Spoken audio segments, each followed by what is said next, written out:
नमस्कार दोस्तों, मैं रवीश कुमार।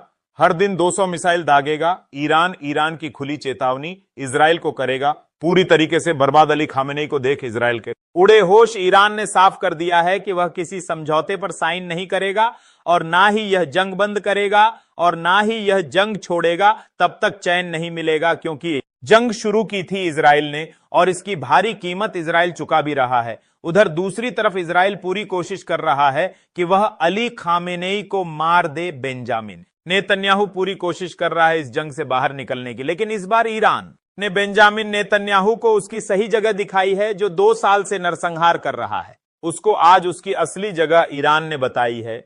57 मुस्लिम देश साथ आ गए हैं और इजराइल को चेतावनी दे दी है। बात करेंगे इस पर दोस्तों, लेकिन अगर आपने अब तक हमारे नए चैनल को सब्सक्राइब नहीं किया है तो कर लीजिए, पास में ज्वाइन बटन होगा उसको भी दबा दीजिए और हमारे साथ बने रहिए। और हां, कमेंट बॉक्स में जरूर बताइए आप किस देश किस राज्य से हमारी खबर देख रहे हैं। तो चलिए बात कर लेते हैं कि आखिरकार कैसे ईरान सबसे ताकतवर बन गया है और क्यों ईरान को रोकने के लिए अमेरिका इस लड़ाई में खुद कूदने वाला है। हुआ कुछ यूं कि डोनाल्ड ट्रंप जी 7 की मीटिंग से भाग निकले, क्योंकि उन्होंने ईरान को एक प्रस्ताव दिया था कि ईरान जो है वह समझौते पर साइन कर दे, मध्यस्थता कर ले और हमले बंद कर दे।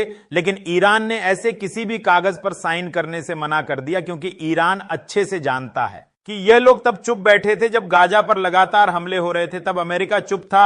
लगातार अमेरिका गाजा की तबाही देख रहा था। लेकिन आज जब खुद पर बात आई तो पूरी तरीके से अमेरिका इजराइल का साथ दे रहा है और ईरान को समझाने की कोशिश कर रहा है। लेकिन डोनाल्ड ट्रंप की धमकियों का ईरान पर कोई असर नहीं पड़ा। भले ही अमेरिका ने यह कह दिया हो कि आप लोगों को तेहरान खाली कर देना चाहिए, लेकिन डोनाल्ड ट्रंप की धमकी के बाद ईरान का जवाब आया है। ईरान ने साफ कहा है कि किसी को भी डरने की जरूरत नहीं है। अगर अमेरिका ने भूल से भी इजराइल का साथ दिया तो ईरान अमेरिका पर भी हमला कर देगा, और डोनाल्ड ट्रंप अगर इस लड़ाई में कूदते हैं तो फिर पूरी तरीके से ईरान बदला लेगा। ईरान ने साफ कहा है कि अगर किसी ने भी इजराइल का साथ देने की कोशिश की या उसके खिलाफ जाने की कोशिश की तो ईरान उसको भी अपना दुश्मन मानेगा। डोनाल्ड ट्रंप शायद जानते नहीं है कि ईरान से उलझना बेवकूफी होगी, क्योंकि तमाम मुस्लिम संगठन इस वक्त ईरान के साथ आकर खड़े हो गए हैं और चेतावनी दे दी है कि अगर ईरान के ऊपर किसी ने हमला किया तो वह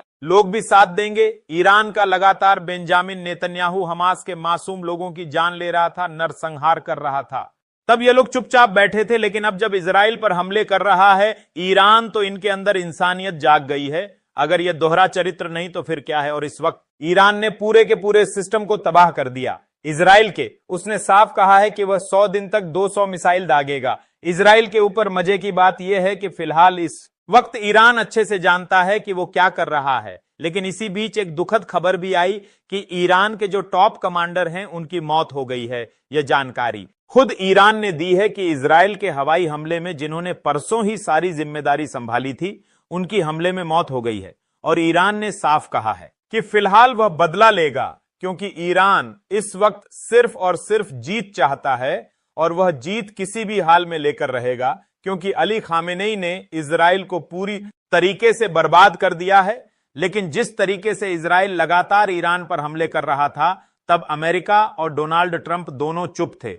लेकिन आज जब जवाब दिया है ईरान ने, तो इन लोगों को मिर्ची लग रही है, क्योंकि ईरान अच्छे से जानता है ये लोग मासूम लोगों की जान लेते हैं। गाजा के मासूम लोग लगातार निशाना बनते रहे हैं। इजराइल के उन लोगों के पास ना दवाइयां हैं, बिना बेहोशी के उनका ऑपरेशन किया जाता है। आप समझ सकते हैं कितना दर्द भरा है कि उनके पास बेहोशी के इंजेक्शन तक नहीं है, ना ही दवाइयां हैं, और उसका बदला ईरान ने लिया है। लेकिन चाहे जो भी हो, इस वक्त लोगों ने यह सोच लिया है कि कैसे इजराइल को सबक सिखाया जाए और ईरान का साथ देकर इजराइल की कमजोर नस पर हमला किया जाए। चाहे डोनाल्ड ट्रंप G7 से उठकर चले गए हो और तेहरान के लोगों को धमकी दे दी हो, जिससे लग रहा है कि अमेरिका खुद इस लड़ाई में कूदेगा, तो वह लोग एक बात भूल रहे हैं कि अब चीन चुप नहीं बैठेगा। अगर अमेरिका ने बीच में आने की कोशिश की तो फिर चीन साथ देगा।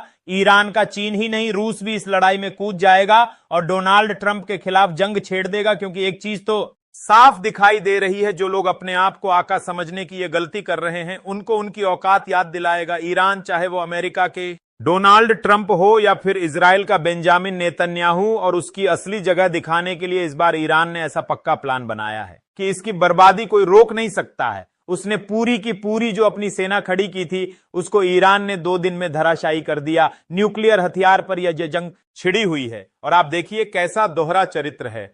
जब गाजा में मासूम लोग मारे जाते हैं तब अमेरिका का डोनाल्ड ट्रंप चुप बैठता है, और अब ईरान को सही और गलत का पाठ पढ़ा रहा है। तब कहां गया था यह अमेरिका, जब मासूम लोगों पर अत्याचार हो रहे थे और हमास और गाजा के लोगों को मारा जा रहा था। लेकिन आज जो लोग सवाल उठा, वो लोग सवाल रहे हैं, उन्हें यह पता होना चाहिए कि ईरान जो भी कर रहा है वह बिल्कुल सही कर रहा है, क्योंकि जुल्म सहना कायरता होती है और यह कायरता इजराइल में कूट कूट कर भरी है। इसीलिए ईरान ने तय कर लिया है कि वह जब तक इजराइल को पूरी तरीके से तबाह नहीं कर देगा वह तब तक रुकने वाला नहीं है, क्योंकि ईरान अच्छे से जानता है कि अली खामेनेई को निशाना बनाना चाहता है बेंजामिन नेतन्याहू, लेकिन वह ऐसा कर नहीं पाएगा क्योंकि वहां तक पहुंचना नामुमकिन है। इसीलिए अब डोनाल्ड ट्रंप की मदद चाहता है इजराइल, और यह तमाम मुस्लिम देश एकजुट हो गए हैं, क्योंकि 57 मुस्लिम देशों ने ऐलान कर दिया है कि हम इजराइल की मनमानी अब और नहीं चलने देंगे। ईरान ने जो किया है वो बिल्कुल सही किया है, क्योंकि उसने बदला लिया है गाजा के मासूम लोगों का, और